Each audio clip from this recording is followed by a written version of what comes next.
we have one more exercise to work through with composition of functions, and it's probably the type of skill that is one thing that you just really, really need to use when you take calculus. It's in calculus, you don't spend a lot of time composing functions like calculating f of g of x.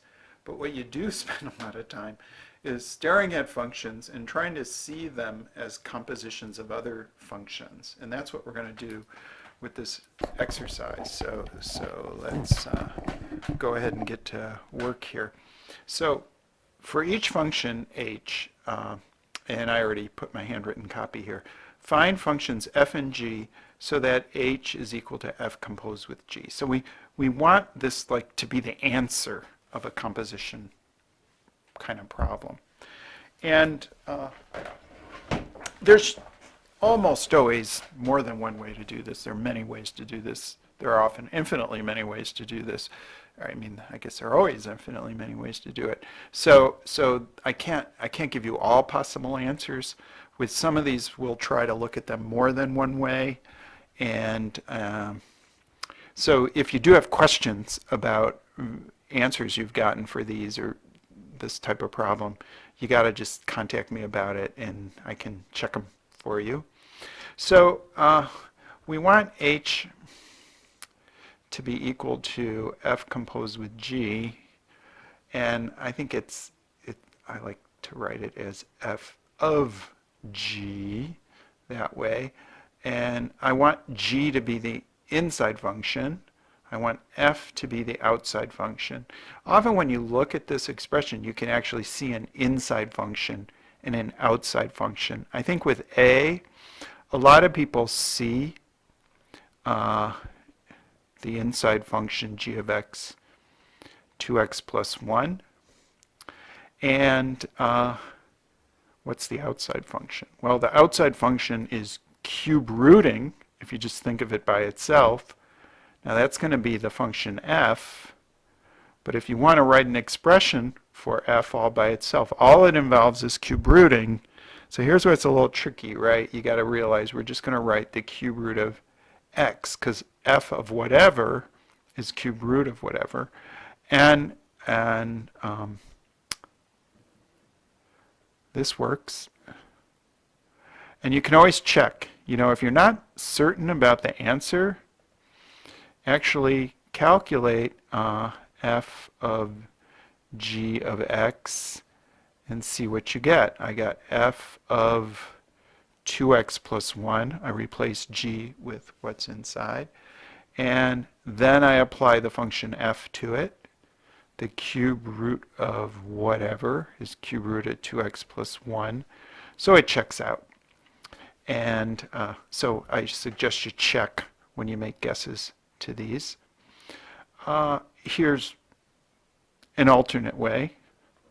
I don't think most people would think of it this way, but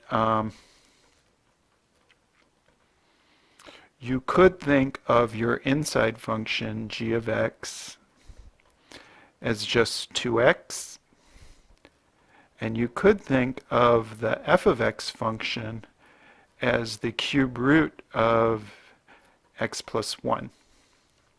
And that's a perfectly good answer, I think. I better check. So it's totally different answer, but kind of similar, but different.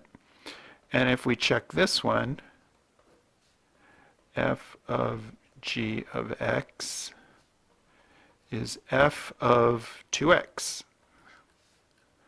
And what is f going to do to 2x? It's going to take the cube root of whatever is inside parentheses plus 1. So that checks out. So two different ways to do for A, and there are many others. There are other ways. And so let's look at for B.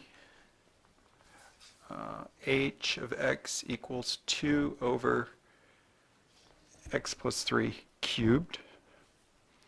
So remember, we want h to be f of g, right? We want G on the inside. I think here, you know, you often look inside parentheses. I think a lot of people are tempted to say G could be x plus 3. And then, so the inside function is often easier to see. It's the outside function that's a little harder to see. So what you can do is, once you make that choice of G being x plus 3,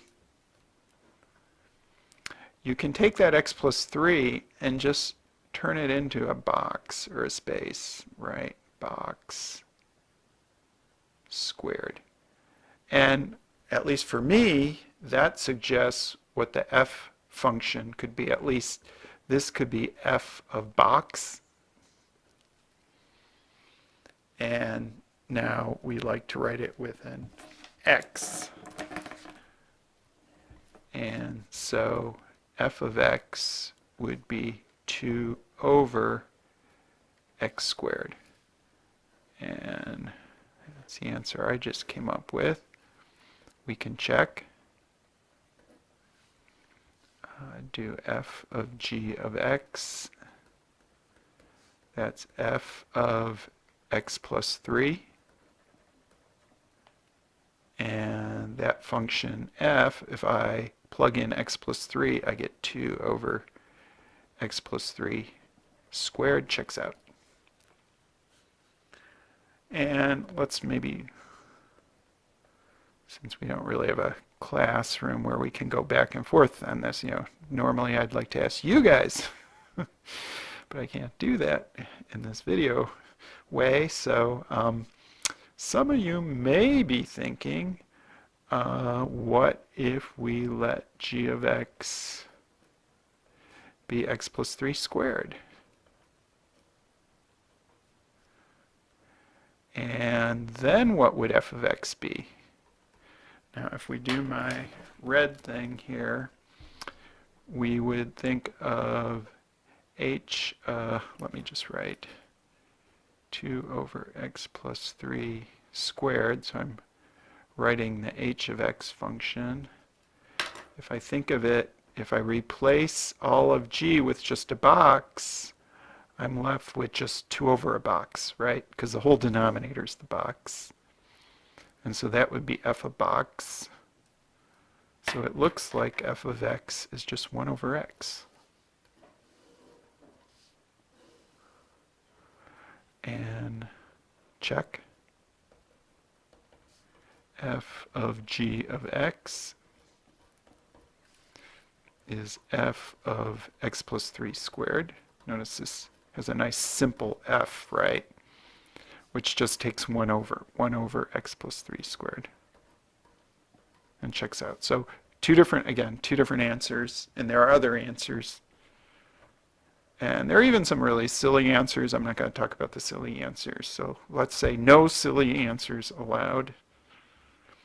And we got one more part to this, okay? Part C. Now C's a little bit subtle, I think. I see that x squared in there, and so I guess I kind of want to let g of x be x squared. But I think what's a little bit tricky here is if you think of that now doing this box thing I've been doing, if I replace the x squared with a box, I get box plus 1 over box minus 1 is f of box. So to me, it's a little harder to see a function when the variables in several different positions. So if I let f of x be x plus 1 over x minus 1, I think this is going to work. So that f has a variable in 2 different positions. If I do check f of g of x is f of x squared. And see, it's instead of having x in each of those positions, f of x squared will put x squared in each of those 2 different positions. And so it checks out. It takes us back to h. So excellent exercise. So everything about composition of functions is important. And it's not just important in this class, it's important for your future mathematical careers.